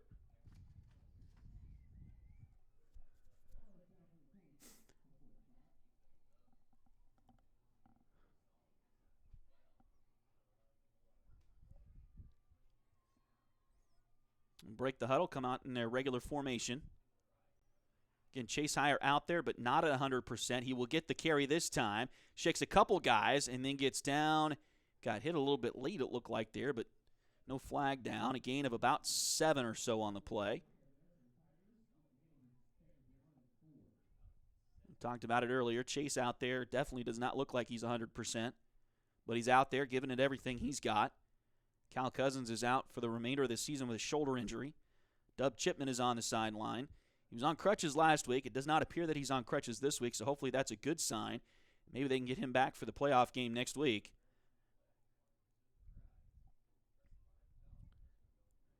Handoff goes to Jasper. In there, and he's going to get a yard, maybe about a yard and a half.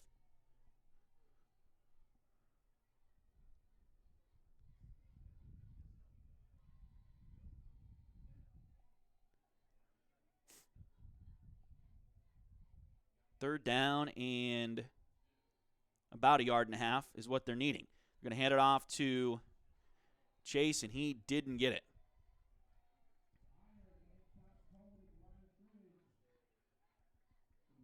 So it's fourth down, and there are a minute to play here in the third quarter, and it looks like the Tigers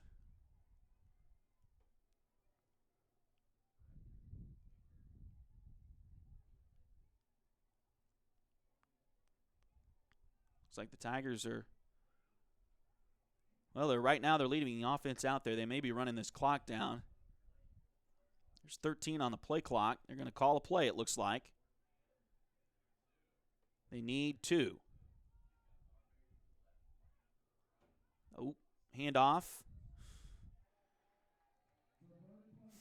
And they had a lineman run into Chase Heyer in the backfield, and he lost about a yard on the play. That play didn't look super great starting. Almost looked like a couple guys thought the play was supposed to be going the opposite direction of what it actually did. So they're going to turn it over here with 16 seconds to go in the third quarter. And Coffeyville's going to get really good field position this time. They'll put it at 32 of Fort Scott.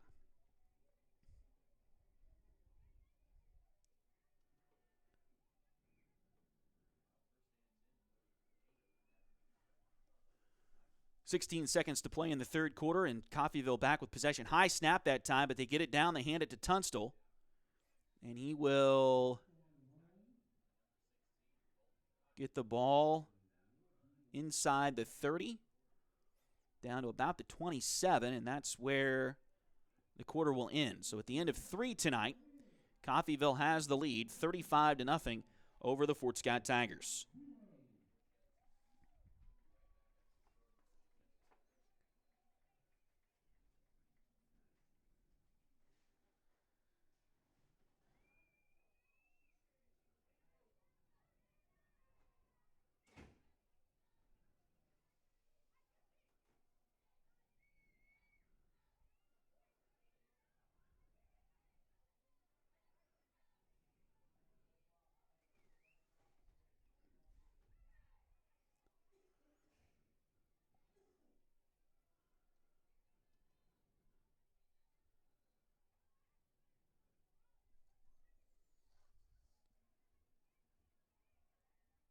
Joey Fritter is a loan officer with Open Mortgage. Open Mortgage is a multi-channel mortgage lender, believing that better is possible. Constantly striving to bring a better mortgage experience to everyone, Joey can assist you when buying a home from start to finish. Her office is located at 1 East Wall Street in Fort Scott. Call today to get pre-qualified for a home loan at 620-644-8146. Just about to get the fourth quarter underway here in Coffeyville. Again, thanks for joining us on Duckbait TV. Got some cool things coming up for you over the next couple of next week or so as Coffeyville, and they're going to run. What is he doing?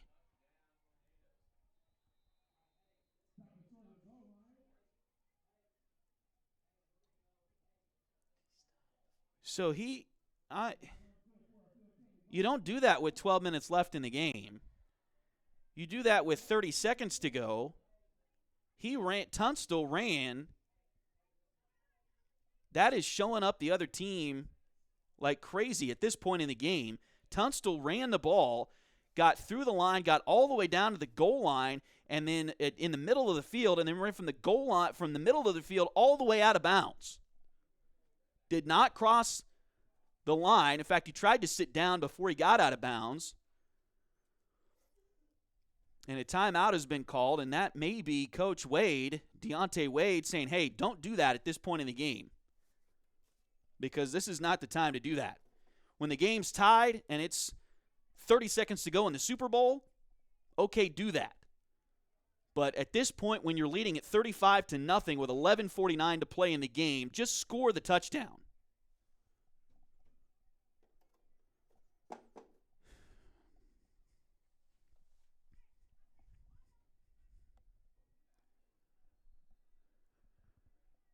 So after the timeout, and they haven't taken one off the scoreboard yet for either team, so I don't know who called it yet. They're going to hand it off to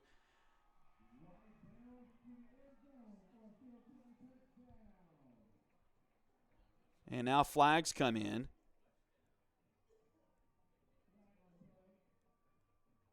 They handed the ball off to a lineman, Keenan White. He's a senior. Listed as their starting right tackle. We'll see what the flags are as they were post-play.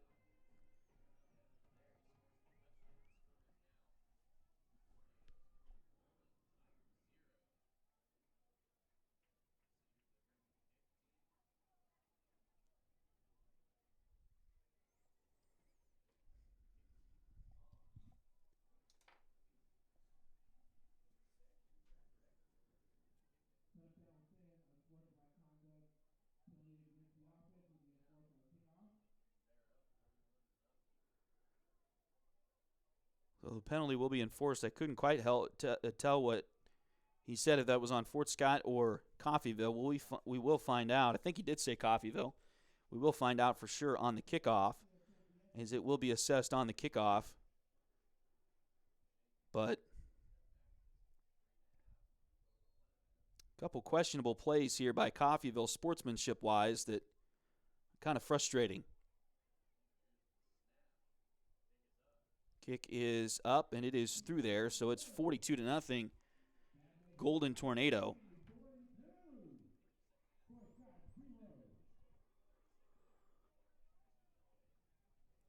And they'll start the running clock at this point.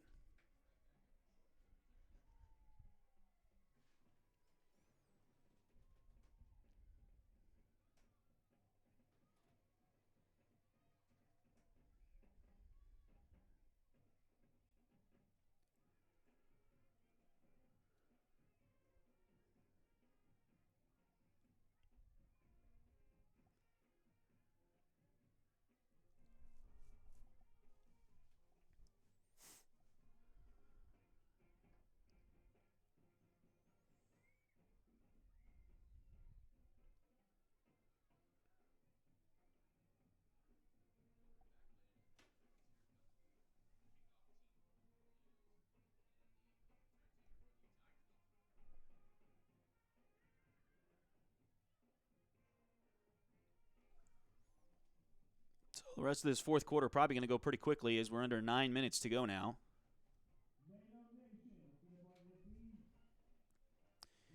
They will put the kickoff at the 25-yard line.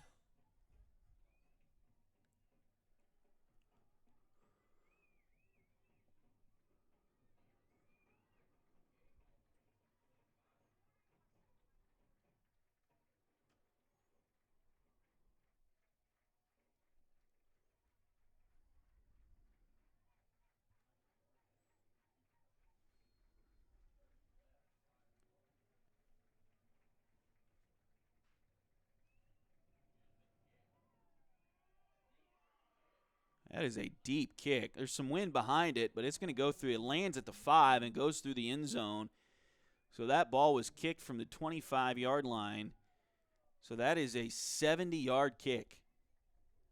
Now, again, the flag in the south end of the end zone indicating the wind at the back of the Coffeyville guys was at their back and fairly straight out, but it is not nearly as straight out as it was last week at Prairie Field. So it is definitely windy tonight. The kick was definitely wind-aided, but not as much as it might have been at Prairie Field last week, as we've got now 7:35 to go and counting, of course, with the running clock here in the fourth quarter.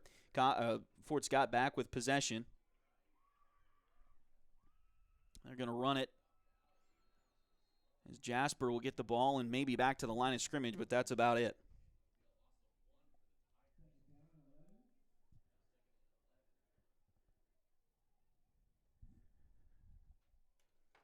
They announced 2nd and 11. They put it right back at the 20, so there's lots of no gain on the play. So it'll be 2nd down and 10.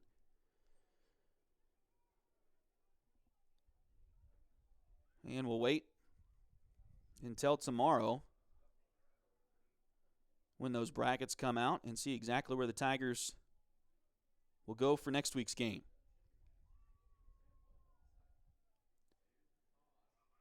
Pitch to Brady Messer. He's going to get out and runs over a couple of Tornado and gets it down across the 30, down to about the 33, maybe even the 34.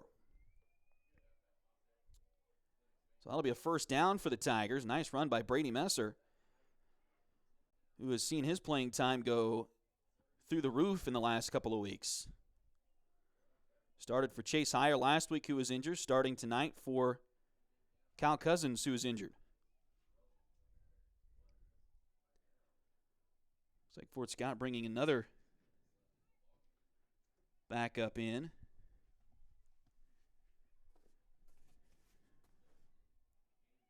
Caden Bradley. Looks like he has been put into the game. And a nice run here by Colton Rogers.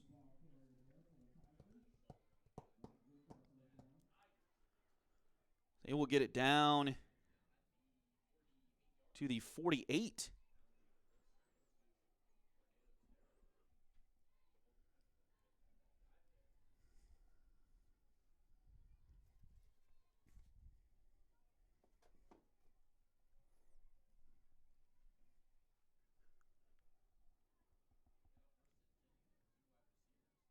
And off goes to Rogers, again off the left side. He's going to be close to a first down. Not quite there. He's going to be short by about a yard, so it'll bring up 2nd down and short for Rogers and the Tigers.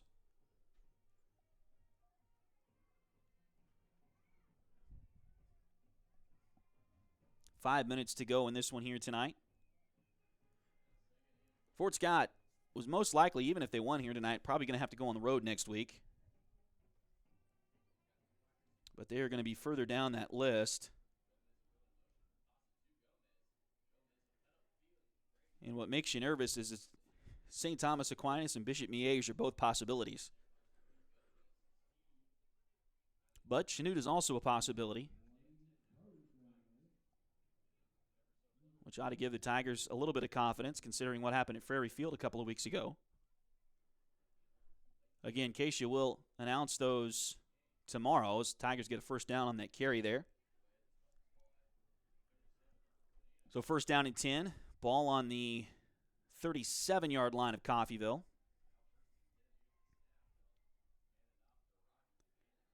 Colton gets the carry there and gets about 4 yards across the 35 rather. Under 4 minutes to play in the contest now. Fort Scott will fall to 3 and 5. The win total continues to go up.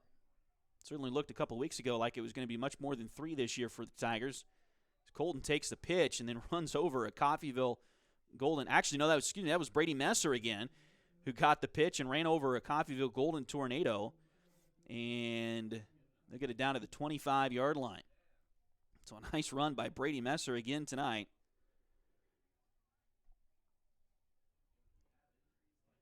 Coffeyville Golden Tornado. And they will scold you if you make that mascot name plural. They do not appreciate that. It is the Golden Tornado. No S. And Colt Rogers with the carry that time. He's going to get it to really close to that first down marker. It'll be second down and short for the Tigers. Dip under 3 minutes to play here tonight. Handoff goes to Colton over the right side. And it'll be enough for a first down. 2 minutes and 35 seconds to go as the clock continues to roll. We're in the fourth quarter and a 35-plus point lead. So that clock will continue to run. Here's a pitch out to Brody Gomez, and he's going to get down inside. Now we got a late flag coming in. Hopefully that's not on Fort Scott.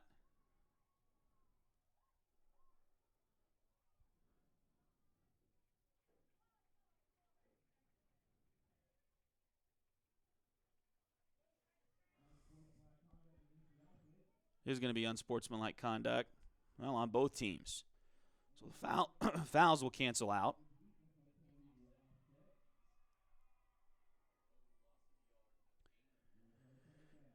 So it's going to be third down and 6. Actually, no, second down and 6 for the Tigers. Clock continues to roll at a minute and a half to play. Got a whistle, and it looks like a pre-snap penalty here on Coffeyville. Encroachment. So another 5 yards for the Tigers. That'll make it second down.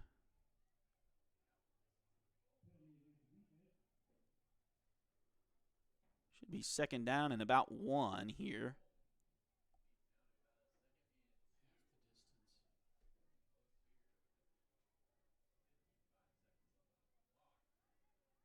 Well, they were outside of the 5-yard line. It was a 5-yard penalty. It shouldn't have been half the distance, but that's maybe how they marked it off. Not much that time for the Tigers. As Colton got another carry.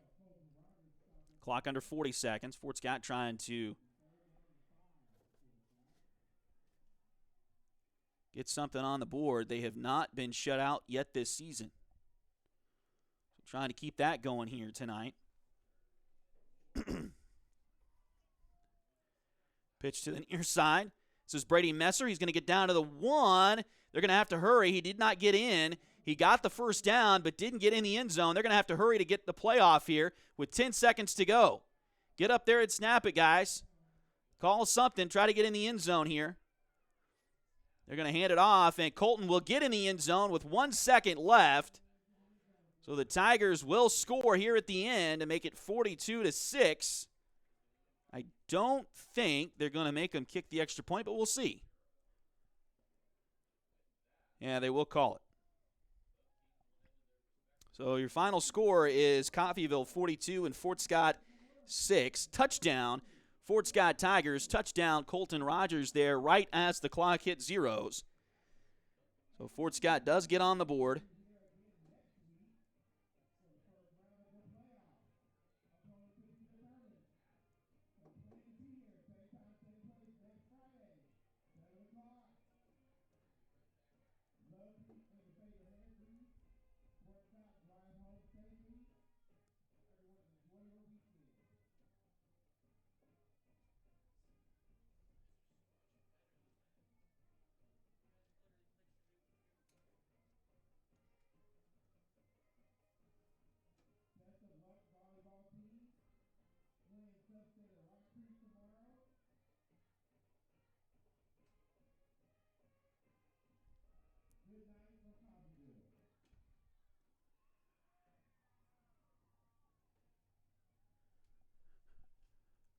So we'll begin to wrap things up here tonight. Again, a tough one for the Fort Scott Tigers as they lose this one this evening to Coffeyville, 42-6.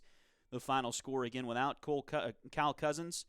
And that proved to be a big issue. And Cal being out completely and then Chase not at 100%. It did not, at least from our vantage point, it didn't look like he was 100%. But he was out there giving everything he had. And so that's good to see the effort there from the Tigers. But again, they were not at full strength tonight, and it showed as they lose to Coffeyville here this evening. 42-6 is your final score. So Fort Scott falls to 3-5 overall. And again, we'll see tomorrow when Keisha releases those brackets. Now, if I remember right, it was either last year or the year before, they had to re-release the brackets because they made a mistake. Somebody made a mistake at some point, and so it was, I think we were pretty certain that we were going to have to go to Atchison. For a little bit of time, it said that we were going to have to go to Lewisburg, but I think they forgot. They messed up on some points with some tiebreakers and stuff. So just know that that's a possibility, I guess. I don't know. Hopefully it doesn't happen tomorrow. I'm sure they will make sure that they, since it did happen last year, I think it was last year, that they will have their checks and everything in order and make sure that it doesn't happen again this year. But they will release those brackets tomorrow, and we'll tell you for sure on Monday exactly where the Tigers will be going. Follow our Facebook page, Duckbait Media on Facebook, as we'll have some updates for you there. I meant to get into this as we went along, but the game actually went fairly quickly here tonight, so we didn't have whole lot of downtime to really talk about this, but we got a couple of things coming up for you here on Duckbait TV. We will be in Eudora tomorrow. High school's already posted that, so hopefully you've seen that. But we will be in Eudora tomorrow for the volleyball sub-state. So we're going to go up there. The Lady Tigers play at 2, so we'll have that match for you tomorrow here on Duckbait TV. So join us for that. If you can't make it to Eudora, we will have that one. Coverage will start a little bit before 2, but again, tune in at 2 o'clock tomorrow afternoon. And if you're watching some college football, I know there's going to be some good college football on. Maybe get an extra screen, maybe your phone, maybe a computer, something like that next to you so you can watch everything all at once. But again, the Lady Tigers will be at Eudora tomorrow. Their first match will be at 2. If they win, they will play in the sub-state championship game later on tomorrow afternoon. If they win, we'll have both of those matches for you tomorrow here on Duckbait TV, so join us for that tomorrow. One thing I did want to say, and I was hoping to get it out before we got to this point, the brackets for the sub-state or the regional soccer tournament have come out, and we would love to go to Eudora on Tuesday night and broadcast the Tiger soccer game. But we need a game sponsor for that. Keisha does charge us to do the regionals and the sub-states and all that. So we will need a game sponsor for that to do the soccer game on Tuesday. I know it's really late notice, and now we're at the end of the game tonight. I was hoping to have some of that, talk about that a little bit during the broadcast here tonight, but and we'll put it out there on Facebook as well. But again, we would love to go up, and our goal at Duckbait Media, Duckbait TV, is to get as many Fort Scott High School athletes on our YouTube channel as we can with whatever activities that they're doing. That's why we stay at halftime and show you the band. We show you the dance team at halftime. At home games and all the stuff that we're doing, because we want to celebrate not just the football players, not just the basketball players, but every Fort Scott kid who is participating in an activity. So we would love to get some soccer going here on Duckbait TV, but we're going to need a game sponsor to do that on Tuesday night. So if you are interested in doing that, send us a message on Facebook, our Facebook page, Duckbait Media on Facebook, and we'll respond to you. Let us know what you're wanting to do with that. But again, like I said, we would love to get up there to Eudora on Tuesday, but we will need a game sponsor for that night over and above our regular sponsors. So anyway, if you're interested, again, like I said, send us a message on Facebook, and we'll get back with you on that. We need at least one, but we'll take 5 or 6 if you're interested in sponsoring that broadcast and getting the soccer team on Duckbait TV. We would love to have that for you. So it hasn't worked out. They play so much earlier with the home matches. It just didn't work out time-wise to be able to get to Ellis Park this year to do any of their matches, but they've had a pretty good season, and we'd love to get them on.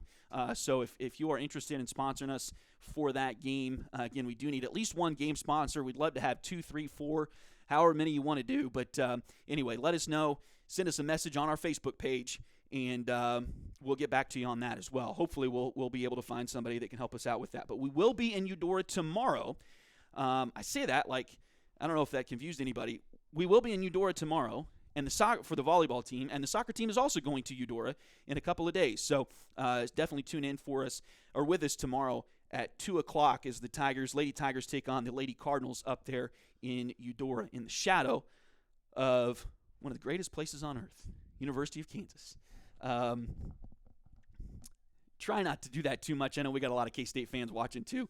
But anyway, and it's a good time up there in Lawrence because I think the Jayhawks are off this week, right? So plenty of KU folks that can come to Eudora and watch the Lady Tigers tomorrow. But anyway, so join us for that tomorrow. Again, Fort Scott Lady Tigers going to Eudora for the sub-state tournament. Again, their first match is at 2. If they win that one, they'll play in the championship, and we will have that as well. If they lose, they're done. But they've had a pretty good season, and we can't wait to get up there and show that tomorrow. And then, of course, and then again, on Tuesday night, this upcoming Tuesday, if you are interested in having us go to Eudora to broadcast the soccer game, send us a message. We need a game sponsor for that one. So anyway, tough one here tonight as the Tiger football team loses 42-6. The final score here to Coffeyville. Again, check the Acacia website. I'm sure Coach Delatorre, I know he hasn't been the basketball coach for years, but I still call him Coach Delatorre. He will have the athletic director. He will have the post as soon as they get those brackets finalized. I believe it is sometime in the morning, late morning, maybe around noon, that they will have those brackets finalized and tell us exactly where the Tigers will be going next Friday for their week 1 or round 1 playoff football game. And we'll be there as well, planning on being there as well anyway, next Friday night. So we'll have that for you there as well. But anyway, yeah, that's right. Yeah, we should know by the time we're broadcasting the volleyball match tomorrow. So if you're tuning in to Duckbait TV for the volleyball match tomorrow, we should have that information for you as well tomorrow afternoon. So, but anyway, so again, tough one here tonight for the Tigers. They lose this one 42-6. And the good news is the season basically starts over when the playoffs start. Everybody's 0-0. I know that's cliched to say, but that's the truth. And we'll see where the Tigers end up going next Friday night. And hopefully they will give the best effort they can that we know that they can do. And they will hopefully come out on the right end. You never know when it hits playoff time. You saw it with the baseball playoffs so far this year.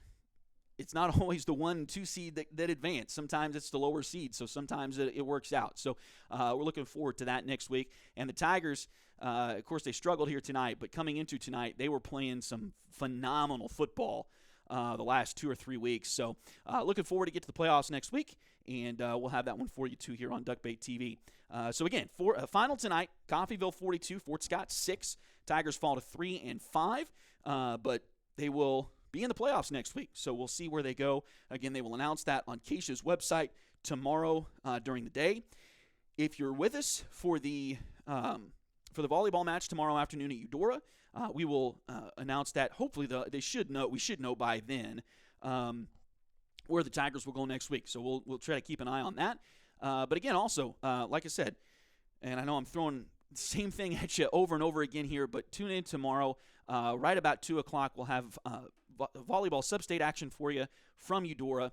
And again, like I said, we would love to follow the soccer team up to Eudora on Tuesday for regionals. And if you are interested in being a game sponsor for that one, give us a message on Facebook, and we'll chat about it. We'd love to get the soccer team on Duckbait TV. So anyway, thanks again for joining us here on Duckbait TV this evening. Let me go down read through our sponsors one more time as we, again, pretty quick game here tonight. Didn't get a lot of chance to spend talking about our amazing sponsors that we have right now, or have already and have had all season here on Duckbait TV. Chad Cousins is your local 1842 Wealth Management Financial Advisor. Contact Chad for more information by email at chad@1842wealth.com or call 620-215-9240. State Farm agent Cale Nelson is your local agent for home and auto. Contact Cale for a quote or visit Cale's website at calenelson.com. You can also give Cale a call at 620-223-2828. Highway 3 has modern personalized fleece name blankets along with fun and unique personalized gifts. You can also now find Highway 3 products at several retail stores in the area. For more information, follow their Facebook page at facebook.com/shophighway3. You can also check out their website, shophighway3.com. H2 Painting, LLC, the right way the first time. Look them up on Facebook at facebook.com/H2PaintingSCK or call them at 620-605-2769. Edward Jones has been advising customers in the world of finance for over 100 years. Financial advisor Jamie Armstrong continues that tradition in Fort Scott. Contact her by phone at 620-223-1866 or email Jamie at jamie.armstrong@edwardjones.com. Joey Fritter is a loan officer with Open Mortgage. Open Mortgage is a multi-channel mortgage lender, believing that better is possible, constantly striving to bring a better mortgage experience to everyone. Joey can assist you when buying a home from start to finish. Her office is located at 1 East Wall Street in Fort Scott. Call today to get pre-qualified for a home loan at 620-644-8146. And Liberty Savings has been in Fort Scott since 1919, helping community members with their banking needs for over 100 years. Visit them at 24 South Judson or call 620-223-0300. Again, a tough one here tonight as the Fort Scott Tigers fall to the Coffeyville Golden Tornado in the regular season finale for the football squad. 42-6 is the final score here tonight. Again, don't forget, we will be on the air right about 2 o'clock for volleyball tomorrow as the Lady Tigers take on the Eudora Lady Cardinals in the first round of the sub-state tournament. Again, if they win at 2, they'll play later on tomorrow. We'll have both of those matches for you. We'll definitely have the 2 o'clock match for you tomorrow, so tune in for that. And, again, by that point, we should know where the Tiger football team is going next Friday, so we'll tell you about that as while you're watching the volleyball match. And then also, we would love to do the Tiger soccer match on Tuesday at Sub-State, also in Eudora. So if you want to be a game sponsor for that, send us a message on our Facebook page, and we'll get back in touch with you and see what we can work out with that. But, again, we would love to do that. But, again, like I said, Keisha charges us to do the state events, so the sub-state events, the playoff football games, all that kind of stuff, and we need a little extra help to do the soccer game on Tuesday. So if you guys are wanting that, so if you want us to do that.